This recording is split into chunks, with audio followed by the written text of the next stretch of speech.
Assalamualaikum warahmatullahi wabarakatuh. Selamat pagi sahabat budaya dimanapun berada. Kita kembali bersama di kesempatan hari ini ya, hari Selasa tanggal 7 September 2021 dalam program Suntiang Nagari bersama organisasi Bundo Kanduang Sumatera Barat. Dan sahabat budaya, untuk tema pagi hari ini kita akan angkat tentang laki-laki dan perempuan adalah guru agama serta guru adat dan budaya bagi masyarakat dan lingkungannya. Untuk narasumber kita pagi hari ini adalah ada Bundo Dian Anggraini SPD, kemudian juga Bundo Triana Puspasari SPMSI. Kita sapa dulu yang sudah bergabung di sesi pertama pagi hari ini. Ada Bundo Dian Anggraini. Halo, Assalamualaikum Bundo.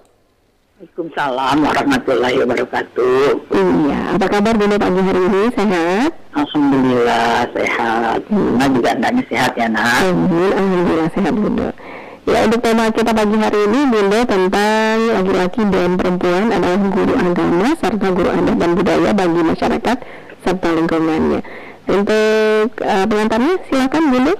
Ya, makasih nak. Assalamualaikum warahmatullahi wabarakatuh. Di mana saja di sana berada, hari ini kita bertemu lagi dalam acara Suntiang Nagari, mana mungkin ini temanya kita tentang manusia ya. Jadi kehidupan setiap manusia perempuan maupun laki-laki adalah guru agama, guru adat dan guru budaya bagi masyarakat lingkungannya. Nah, kalau kita lihat di sini, manusia sebagai makhluk Tuhan paling sempurna yang telah dianugerahkan keistimewaan oleh Allah Subhanahu wa Ta'ala berupa lapangan dada, keringanan beban, serta kesehatan jasmani dan rohani. Yang tentunya patut dijadikan suri teladan bagi seluruh manusia. Dalam artian manusia merupakan sebaik-baiknya makhluk yang diciptakan oleh Allah. Sisi positif yang selalu bisa dikembangkan oleh pribadi masing-masing menjadi pribadi kita kembangkan merujuk ke keteladanan Rasulullah Muhammad SAW sebagai panutan kita. Potensi tersebut dalam bentuk fisik dan psikis bisa berupa kemampuan intelektual, keilmuan, kesopanan, serta kesempurnaan fisik. Manusia dianugerahi akal agar bisa membedakan atas makhluk lainnya, membedakan yang baik dan yang buruk, dan mampu menganalisis segala hal yang berkaitan dengan alam semesta, yang puncaknya menjadikan pribadi yang paripurna sehingga bisa menjalani mandat sebagai khalifah di muka bumi. Meskipun Allah SWT telah menjadikan sebagai makhluk yang terbaik, maka bisa saja manusia itu menjadi makhluk yang serendah-rendahnya, makhluk yang ketika dia tidak lagi beriman dan beramal saleh. Iman dan amal saleh akan menghasilkan ketakwaan. Inilah yang menjadikan seorang manusia mulia. Al-Ijarat 13. Oleh karena itu, manusia yang ingin menjadi khalifah di bumi bisa menjadi guru dalam bersikap perilaku sehingga menjadi teladan untuk lingkungannya, sehingga bisa membentuk karakter yang soleh dan soleha. Baik laki-laki maupun perempuan bisa jadi guru di lingkungannya, jadi guru agama karena perilakunya selalu merujuk ke Al-Quran, pribadi Islami yang berakhlak mulia. Sebagai guru adat, menanamkan kebiasaan baik sesuai petunjuk agama, adat bersandi-sara, cara bersandi kitabillah, cara mengatur adat memakai. Kebiasaan baik yang tidak bertentangan dengan ajaran agama Islam, yang selalu kita terapkan dalam kebiasaan-kebiasaan kehidupan sehari-hari yang merupakan adat. Sebagai guru budaya, sesuai kearifan lokal daerah, melestarikan budaya yang sesuai dengan ajaran Islam. Misalnya dalam Barandai diceritakan tentang kebaikan dan keburukan manusia sebagai makhluk Allah, menghargai budaya daerah untuk membentuk kepribadian yang tangguh, apapun yang kita kerjakan oleh manusia sebagai hamba Allah, kita sebagai guru penggerak untuk lingkungan, kemudian guru motor dalam segala gerakan, sehingga insya Allah kita bisa menciptakan manusia yang berakhlak mulia di dunia dan akhirat. Mungkin itu dulu Mas sebagai pengantar yang Bunda sampaikan, sebagai guru segala macam untuk laki-laki dan perempuan. Ya Mas, gitu dulu. Oke, terima kasih Bunda. Kalau untuk laki-laki seperti apa perannya di dalam adat Bunda? Ya, itu yang luar biasa kan Mas. Laki-laki ini kan sebagai di rumah tangganya dia sebagai pemimpin ya, sebagai imam. Nah yang perlu betul itu. Laki-laki ini kalau di rumah dia sebagai suami, sebagai bapak ya, kemudian di keluarganya dia sebagai mama ya, kemudian sebagai semando. Jadi banyak hal yang diemban oleh laki-laki memang ya. Jadi memang dia harus mempersiapkan diri, terutama untuk generasi muda ya, sebelum hidup berumah tangga. Cobalah pelajari tatanan hidup kita sebagai orang Minang. Kalau sebagai semando, apa tugas kita? Batas-batas mana yang bisa kita kita kerjakan gitu. Dan sebagai mama apa batasan kita? Ya, kemudian juga sebagai apa mungkin ya, sebagai bapak dari anak saudara laki-laki kita, apa pula peran kita? Karena sekarang antara bapak dengan mama itu banyak kekeliruan. Dalam panggilan saja lah, yang bapak lebih panggil pula om. Nah, yang itu kan paman ya.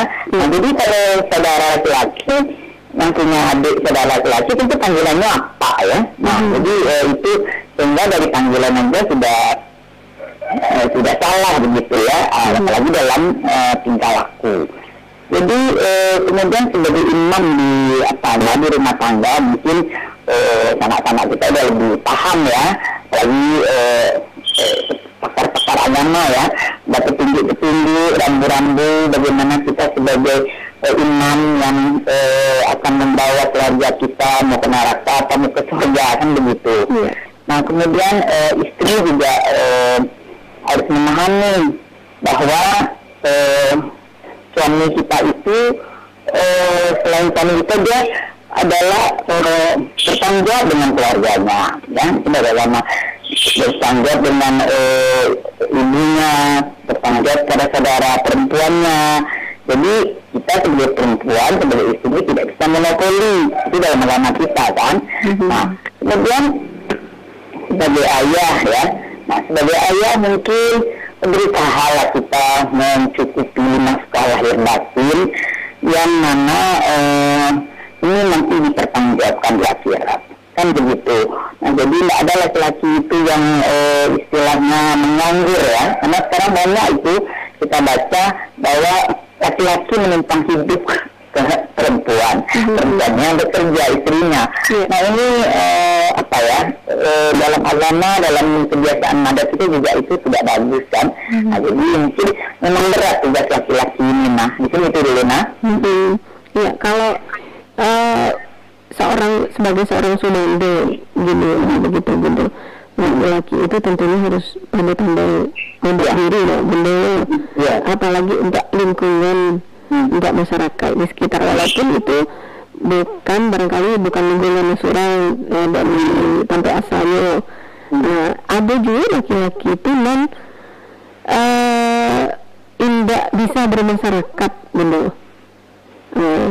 Itu banyak cara gitu Bunda, orang Sumanda bantu itu tuh. Kan ada istilah-istilah yang di Minang, orang Sumanda lama hijau, orang Sumanda minyak mama, orang Sumanda kacang miang, dan nanti awak kan orang Sumanda minyak mama kan. Ini mama awak lah ke rumah istrinya kan, ada lah menjadi Sumanda minyak mama. Kan itu keinginan awak, begitu bagusnya tatanan adat Minangkabau ya. Nah mungkin itu menjadi pandangan Bunda ya. Ada berapa kiat yang awak mesti pahami lah ya. Pertama ketika pindah ke rumah istri kan, laki pindah ke rumah istri ya. Nah di situ mungkin pahami dulu. Pertama untuk memahaminya karena saji Mas Haji. Jadi kalau Mas Haji itu kan dengan sendirinya awak bergaul dari lingkungan. Nah, awak bisa diterima dari lingkungan itu di Mas Haji. Karena biasanya insya Allah orang Mas Haji itu kan orang yang betul-betul soleh lah ya, yang maksudnya yang mengamalkan ajaran agamanya laki-laki sebaiknya sholat di masjid. Nah itu kan hanya amalkan tuh ya, itu pribadinya lah baik gitu. Nah berkumpul lah orang-orang baik itu di masjid. Nah sudah ikut kegiatan masjid ya. Jadi namanya awak baru masuk, namanya ke satu tampil tentu assalamualaikum dulu, kenalkan diri sebagai pengurus masjid. Nah misalnya tentu mungkin sembahyang 5 kali ya, 5 waktu datang awak umpamanya kalau terakhir mungkin misalnya subuh dengan isya atau maghrib ya. Nah di situ berkumpul ya orang-orang yang ya, dalam tanda petik ya soleh ya, karena di situ awak beradaptasi lah dengan lingkungan.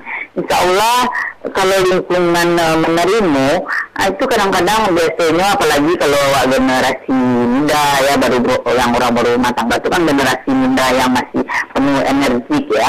Adikku bila ada pengurus dalam satu kepengurusan terima dulu. Nah sini kan amun nak bisa amun kita langsung senapo kan menolak. Itu semuanya tidak beradaptasi waktu itu. Dia terima dulu kan, jalani. Beku kalau bahannya baru itu lah membuat awak menjadi langsung mandek nenek mama kan gitu. Karena nenek mama orang rumah awak lah paling apa tempat yang lain kan. Awak mengajian. Itu mungkin satu kiat. Nah jadi bermulalah di masjid kan. Nah kemudian mungkin lingkungan tempat tinggal ya. Selain masjid tentu tetangga kiri kanan, karena tetanggaku adalah busana awak kan yang pelang baca gitu Nah di tetanggaku banyak mengalah dulu, karena biasanya kalau baru orang pendatang baru istilahnya kan baru menikah itu tetanggaku banyak banyak ingin mengetahui si awak, kemudian apa terima dengan lapang dada dan hindari banyak bergosip kan. Kalau langsung itu lah gosip lebihnya. Nah akhirnya itu hubungan antara tetangga tidak elok. Jadi ya mungkin itu. Kemudian kalau ada kabar baik bawaan, kabar buruk awak bawaan. Nah itu sehingga mungkin di lingkungan tempat tinggal, lingkungan keluarga awak bisa diterima dengan baik. Ini kan banyak orang yang dengan alasan sibuk ya, alasan macam-macam sehingga kurang beradaptasi dengan lingkungan keluarga dan lingkungan tetangga. Jadi pertama bermula di masjid dulu, kemudian dengan tetangga, dengan keluarga. Setiap ada undangan bayi awak diundang, awak datang. Setiap ada kabar buruk awak bambauan tanpa diundang begitu. Jadi itu dulu nah. Iya. Kalau itu tadi yang untuk laki-laki ya Bunda. Kalau untuk perempuan sendiri, perannya seperti apa di dalam adat ini Bunda? Nah ini untuk perempuan ya, kita bunda kandung, mendesaku. Setelah awak menikah itu kan lata pasang tu merek awak bunda kandung ya, nak dari kecil itu yang dari bunda kandung. Nah sebelum awak menikah sebaiknya tentu awak siapkan dulu mental awak, fisik awak kan begitu. Nah, jadi menyiapkan fisik mungkin lebih mudah ya dengan makanan bergizi, kemudian mungkin, tapi mempersiapkan mental secara psikis itu susah kan, bertahap. Nah apalagi awak tadi di negara awakku banyak bunda kandung awakku yang peranannya lupuan. Nah, ini tahu kadang tapi lupa atau tidak tahu, tidak mau cari tahu kan gitu. Yang pertama karena generasi yang lagi dari awak, dari rahim awak itu awak yang membentuknya. Itu dulu tadi lagi lingkungan saja mungkin ya, lebih ke lingkungan. Tapi kok tadi sih bunda kandung itu yang mulai dari rahimnya. Bayangkan lah. Jadi sejak awak berhubungan suami istri itulah mulai menyiapkan mental agar generasi yang lahir dari rahim awakku betul-betul generasi yang awak harapkan baik secara agama, dunia dan akhirat kan. Nah, tentu yang soleh dan soleha. Nah itu disiapkan. Nah kemudian setelah anak kau lahir mungkin ya, awak akan cobalah beradaptasi dengan lingkungan, karena kan lingkungan awak kalau masih di rumah orang tua awak kan, gitu, awak pindah gitu kan. Nah, berusaha awak untuk contoh sederhana selalaian nak buat ke posyandu. Di posyandu itu kan berkumpul mandi-mandi ya. Nah di situ tuh cari ada sikap awak. Nah saya sikap awak yo. Karena benda saya lihat dengan benda penayung jadi pembina posyandu kok. Di posyandu itu malah banyak yang ya namanya tuh yang tidak mendengar si perawat bidan atau dokter deh hanya untuk yang jinjang saja. Jadi yang di jinjang itu tidak lebih manfaat. Tapi kalau yang jinjangan itu tentang pertumbuhan anaknya, tentang nanya balik badan anaknya, itu kan ada. Jadi jadikan tempat pertemuan masyarakat itu sampai berjinjang dan berusip, kan betul. Jadi kan jinjingan itu jinjingan manfaat. Nah kadang-kadang dokter lama dia apa tuh, jangan ada menangga ada. Jadi itu mulai dari situ mungkin kalau sudah kan posyandu itu lingkungan sehat ya, banyak ilmu di situ. Kemudian sebagai masyarakat setelah mempunyai anak ya, kemudian sebagai istri. Nah sebagai istriku masih ada yang belum paham bahwa suami itu adalah junjungan, junjungan. Junjungan dan ladang awak untuk beribadah, membuat kopi itulah ibadah. Jadi membuat kopi untuk suami kan. Kemudian melayani suami dengan baik ibadah. Kan banyak ladang ibadah awak tuh. Kadang awak tak tahu sehingga tidak menjalankan dengan semaksimal. Dalam hal itu tanamkan di jiwa bahwa suami adalah junjungan yang makan bawa awak ke seribu kan neraka, kan gitu. Jadi kalau dia dapat imam yang elok, alhamdulillah perilaku mungkin bisa berubah. Tapi kan tidak semua laki-laki yang menjadi imam yang elok, perlu awak itu kan. Jadi coba dia perlahan melalui rujukan Al-Quran misalnya. Kalau awak menjadi manusia yang terpuji, yang mulia, ada dalam surat Atin, ada dalam surat Iko. Jadi kan awak apuan. Karena tidak semua laki-laki itu bisa jadi imam yang baik. Nah, kalau awak tapi yang rasa dalam Al-Quran kan laki-laki baik dan dapat perempuan baik. Perempuan baik sebaliknya kan dapat laki-laki yang baik. Tapi dalam kenyataannya kan tidak selalu seperti itu. Jadi awak memfungsikan diri ya. Kalau imam awak kurang baik, awak jadikannya baik. Karena tidak salah itu dalam batas-batas yang wajar. Nah, jadi itulah istriku kadang lupa bahwa suami itu junjungannya. Itu kemudian kalau lah pindah awak umpamanya kini kan orang nak pindah di lingkungan mamandi ledo, pindah ke rumah seorang. Nah itu beradaptasi lah dengan lingkungan yang tegur sapa. Kalau ada kegiatan masyarakat awak nak tahu begitu kan, mau tahu gitu. Jadi memang peran antara laki-laki dan perempuan dalam kehidupan sebagai guru ya, karena awak bisa sebagai guru, siapapun orangnya, bukan guru yang punya ijazah sebagai guru, tapi bisa. Yang namanya kalau awak punya keterampilan di acara PKK awak tampil gitu kan. Kalau awak punya pengetahuan agama yang bagus dalam masjid taklim awak tampil gitu kan. Tapi kalau benar lama nunggu gaya dulu baru tampil, jadi kan tidak maksimal ya. Sebenarnya kalau bisa mengatur waktu dari minggu bisa awak mencari ladang ibadah di mana saja. Jadi memang antara kondisi laki-laki sama saja, tergantung awak yang menjalankannya. Ini sebagai apa awak ahli di bidang, ayo awak jadi guru itu. Karena apa awak pelajari, ini kan bisa dipelajari sebenarnya. Ada Google, tanya ke sama Google itu apa. Tampil awak setidaknya di lingkungan RT awak. Kalau awak masih punya anak kecil kan, jadi mempersiapkan diri itu yang penting. Nah, mungkin itu dulu. Nah, berbicara tentang itu Bunda, perempuan sebagai guru, kalau tadi di dalam adatnya dalam keluarga, untuk anak sendiri Bunda, ini seperti apa tipsnya untuk ibu atau orang tua yang bekerja? Ini akan susah berbicara tentang, kalau kita berbicara tentang perannya sebagai guru untuk anaknya sendiri, seperti apa Bunda? Ya, betul. Nah, sekarang kan kita sedang hangat mengenai daring ya. Semua ibu harus menjadi guru kan anaknya. Itu guru formal ya, karena kan ada dua, ada guru formal dan guru tidak formal. Kalau guru tidak formal kan ibu itu adalah madrasah utama untuk anaknya ya. Semua anak menganggap ibu itu adalah madrasah utama. Itu mungkin tidak formal, kita mengajarkan kebiasaan-kebiasaan baik ya dalam keluarga. Tapi sekarang dengan situasi ini, semua ibu atau bapak ya menjadi guru formal karena situasi. Nah, dia beberapa tips, kebetulan Bunda juga dulu berdinas ya. Jadi memang ada tugas rangkap yang tidak bisa sama dengan ibu rumah tangga biasa.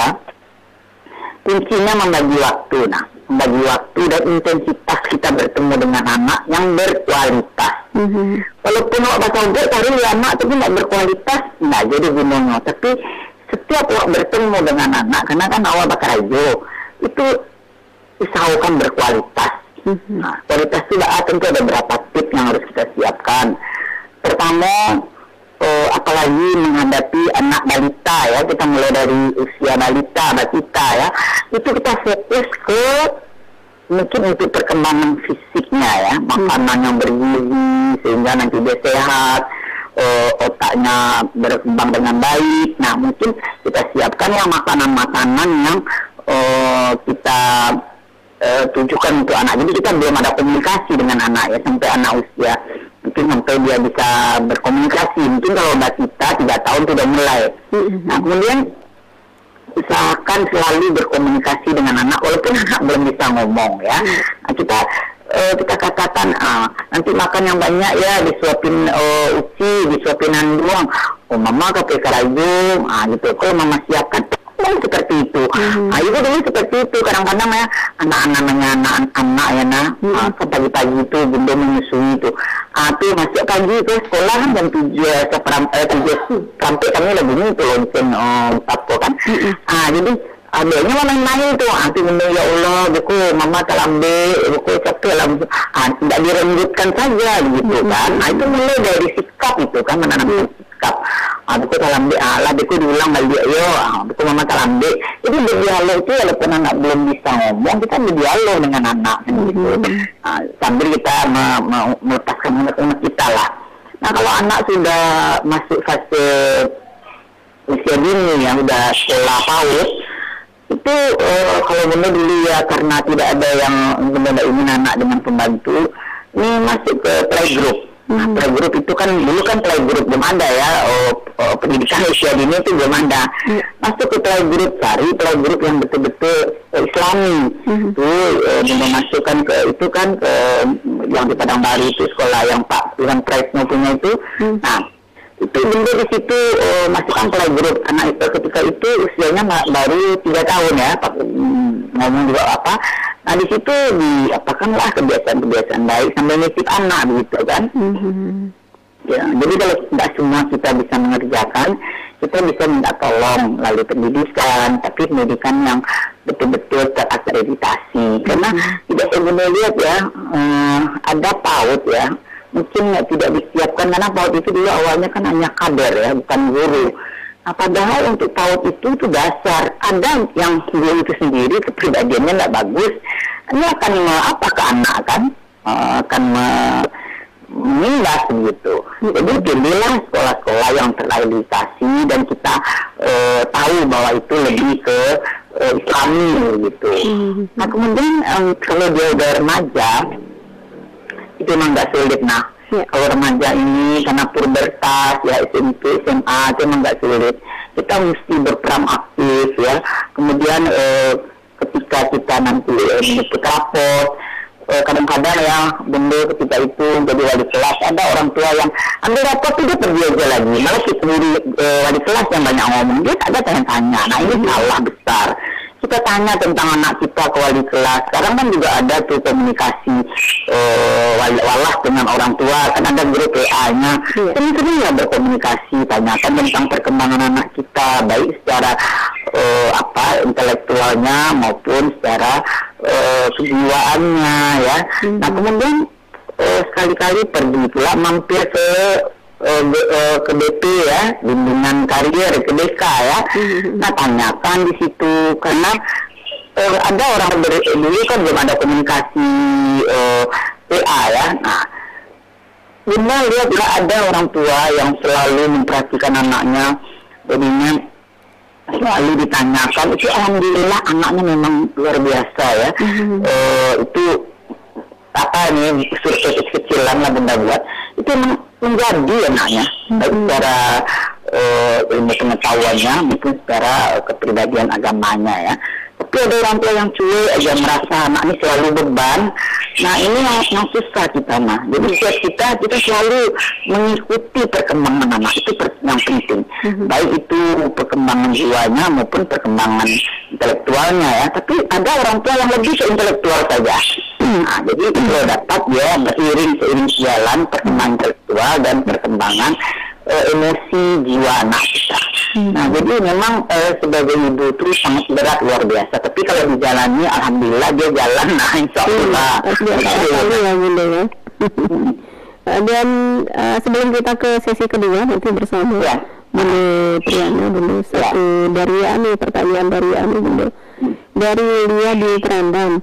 Untuk ibu yang bekerja atau untuk istri yang bekerja sepertinya sulit mengambil ladang pahala untuk suami Bunda. Oh ini tadi tentang ladang pahala untuk suami tadi Bunda. Karena kadang waktu banyak dihabiskan di luar. Apakah itu berarti saya sebagai seorang istri tidak mempunyai pahala sama sekali? Takut ini ya Bunda. Takut ada ladang pahala lain untuk suaminya. Alhamdulillah pertanyaan yang baik. Bunda juga pernah memikirkan seperti itu. Karena kadang-kadang ya malah kita lebih dulu berangkat ya. Tapi kita niatkan saja. Sekecil apapun yang kita kerjakan untuk suami dan anak kita ikhlas dan itu Allah akan memberikan pahala ya. Nah Allah melihat dan mendengar ya. Jadi kalau kita biasanya kan istri itu bangun ya lebih pagi. Jadi bangun dari mata kita terbuka sampai mata kita tertutup pula untuk tidur. Itu memang keluarga yang kita pikirkan. Selain yang lain-lain, tentu kalau udah di rumah kita memikirkan keluarga. Kalau di kantor ya tentu kantor pula yang kita pikirkan. Jadi ya usahakanlah pekerjaan kantor itu kita selesaikan di kantor, dan jangan kita bawa pulang ke rumah. Kadang-kadang Bunda kan meriksa ujian itu ya, meriksa ujian anak itu kadang memang terbawa juga ke rumah. Tapi Bunda lihat dulu udah tidur anak-anak, nah udah suami juga udah nggak ada lagi berurusan dengan kita, baru kita mulai. Akan ada siap-siap kita, jangan kita menomorsatukan ini. Nah mama lagi merasa ujian nih, udah situ enggak, lihat dulu sudah hening baru kita apa. Kita kan anak-anak kita kan tidur paling lambat jam 9 ya, kalau anak-anak balita, kalau anak udah dewasa tuh kita nggak perlu memikirkan itu kan. Nah jadi mulailah dari kita bangun tidur, kita menyiapkan segalanya itu udah pahala nambah. Ya Nanda Wilia ya, udah pahala. Kemudian kita pergi menyiapkan makanannya. Kemudian nanti ada kan orang istilah kan suaminya nyelap ayam sean Nanda Wilia. Atau yang diminum indah, apa indah, nanti ayam pakai dari kandang aja. Nah, usahakan setidaknya kalau nggak sempat sarapan pagi atau kan nggak semua orang yang sarapan pagi, setidaknya minum kopi, minum susu atau apa itu harus kita siapkan. Itu sudah amal buat kita itu rutin tiap hari kita siapkan. Kemudian makan juga, ya memang intensitas kita bertemu dengan keluarga mungkin tidak sama dengan ibu rumah tangga biasa ya. Tapi kita kembali lagi, intensitas itu adalah yang berkualitas. Buat apa kita bertemu tiap hari tapi cekcok aja. Nah, kemudian tidak ada kualitasnya. Itu kita walaupun kita bertemu, kalau kita pulang kantor itu udah jam 4 ya, atau jam 5 sampai rumah, tapi ketika kita bertemu itu berkualitas semua sampai besok pagi lagi kan. Jadi usahakan kita berkualitas kita bertemu. Nah, memang peran ibu itu memang nggak gampang ya. Dari segi fisik kita memang kuat ya. Coba bayangkan semua pekerjaan rumah tangga yang kita kerjakan, kalau tidak ada pembantu itu kita kerjakan semua. Kemudian nanti tambah pula kerjaan kantor ya, kemudian mendidik anak, memperhatikan suami. Nah kan sekarang banyak pula pelakor ya, kita memperhatikan suami, sampai pelakor yang memperhatikan suami kita. Jadi sangat berat. Jadi tergantung kita bagaimana kita menjalaninya dengan pikiran logis ya. Kadang ada orang ya nggak logis begitu. Jadi logis itu kan walaupun pertemuan singkat tapi berkualitas, itu logis. Jadi umpamanya kalau ada hari libur jangan juga dipakai untuk, kadang ada orang pakai pula dengan sosialitanya, dengan teman-temannya. Nah itu kan kalau anak masih dalam bimbingan, insya Allah janganlah. Tapi kalau anak udah ada dalam bimbingan, nanti ada masanya, seperti Bunda sekarang anak udah terlepas ya, nah itu Bunda gak asik dengan organisasi, kemana-kemana, gak ada lagi pikiran ke rumah, karena rumah kan kita sudah selesai pula, ada masanya selesai, tapi ketika kita masih dalam tanggungan anak, suami masih dalam tanggungan kita, itu dikurangi dengan apa, jadi hari libur itu pergilah ke tempat-tempat yang menyenangkan, walaupun harus mengeluarkan biaya. Kami makan-makan di rumah, masak bersama anak, suami, yang bersihkan rumah, itu luar biasa rekreasinya. Atau nanti pergi rekreasi tempat yang murah tapi menyenangkan, coba ya itu kenangannya untuk anak-anak. Makanya anak Bunda selalu deh waktu sama kita jalan-jalan situ, nak mah gini, ini dia perlu ya dengan apanya, walaupun sederhana kan. Nah jadi kalau ada waktu terluang, usahakan kita memang terluang itu maksudnya hari libur ya, tapi ini kita kan libur, usahakan selalu dengan keluarga. Itulah kita meningkatkan kualitas kita. Jadi memang kiatnya pertama yaitu menyadari bahwa kita istri, ibu sangat berat tugasnya, apalagi kita bekerja. Tapi yang penting bagaimana kita mengatur waktu kita, kemudian menciptakan kualitas setiap pertemuan kita. Mungkin itu dulu, nah. Baik. Jadi terima kasih banyak Bunda waktunya pagi hari ini di Suntio Nagari. Mudah-mudahan ini bisa menjadi pelajaran nih ya untuk para ibu atau juga untuk laki-laki di bidang kabel ya. Begitu. Sehat terus ya Bunda ya. Insyaallah, alhamdulillah ya. Assalamualaikum Bunda. Waalaikumsalam warahmatullahi wabarakatuh. Ya, sahabat budaya dimanapun berada, demikian tadi kebersamaan kita bersama Bunda Diana Anggra ini di sesi pertama Suntiang Nagari. Nanti kita akan ke sesi kedua ya berikutnya bersama Bunda Triana Puspasari. Dan kita ke lagu yang satu ini dulu, tetap bersama Pro 4.